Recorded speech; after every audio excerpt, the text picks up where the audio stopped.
Terre Haute traces its roots to the Wabash River. Here on these banks, our community was founded, and it owes much of its early growth to its location on a navigable river. For this episode, we return to the river and take a look at a local group that is helping us revisit our community's riverscape.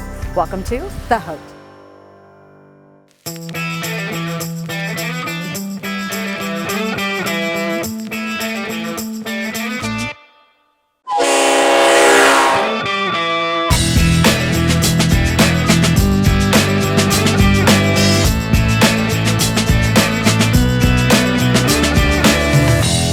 This episode brought to you by Indiana State University. There's more to blue.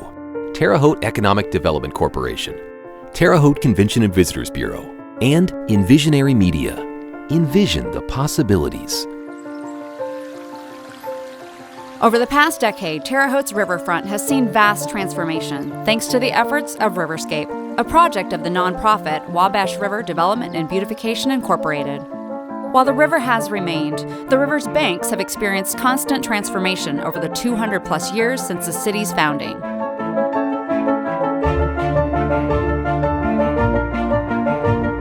When French traders began moving into the area in the late 1700s, the Wia tribe of Native Americans called the river Wabashiki. Mapmakers of the period spelled the river's name a number of different ways. And for a brief period in the late 1700s, even floated a new name for the river, the St. Jerome, before finally landing on the common spelling we know today.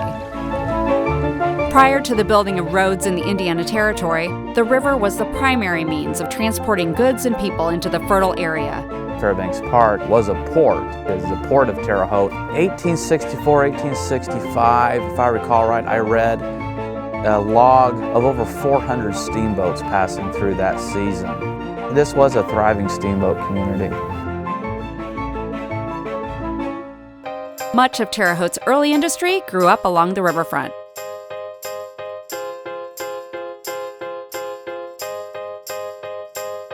While times have changed and the river's central economic impact has waned, the Wabash still holds a storied place in the heart of Hoosier state lore. With the mission of reviving interest and attention to this unique natural resource, Riverscape works with property owners, developers, and community groups to bring quality design and access to Vigo County's Wabash waterfront.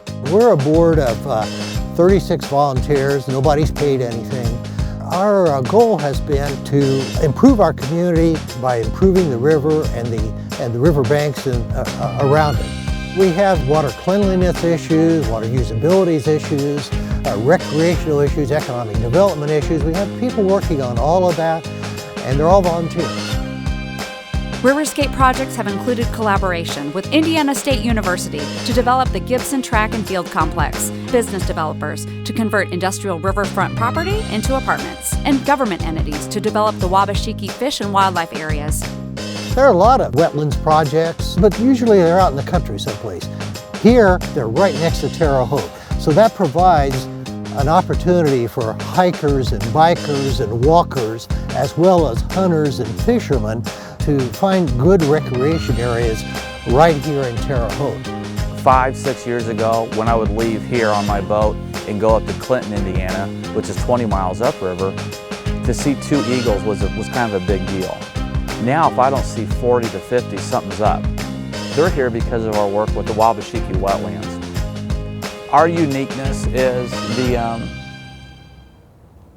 did a little squirrel moment. We have a great blue heron flying by.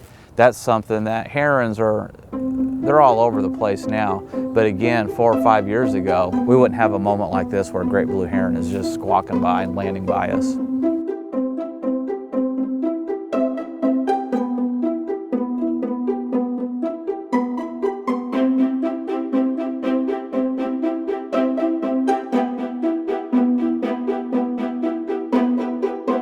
As a middle-sized market, there are some amenities that we enjoy in my hometown that have caused me to stay here. There's a real quality of place here and a quality of life that we need other young people to find. It's a neat place to live. Riverscape, through our planning process, cooperating with city and county authorities, are coming up with new uses for that and hope to bring developers into our community to see the promise of what Riverscape is delivering. Riverscape continues to transform the face of Terre Haute's waterfront as it works to restore and reshape the banks of the Wabash.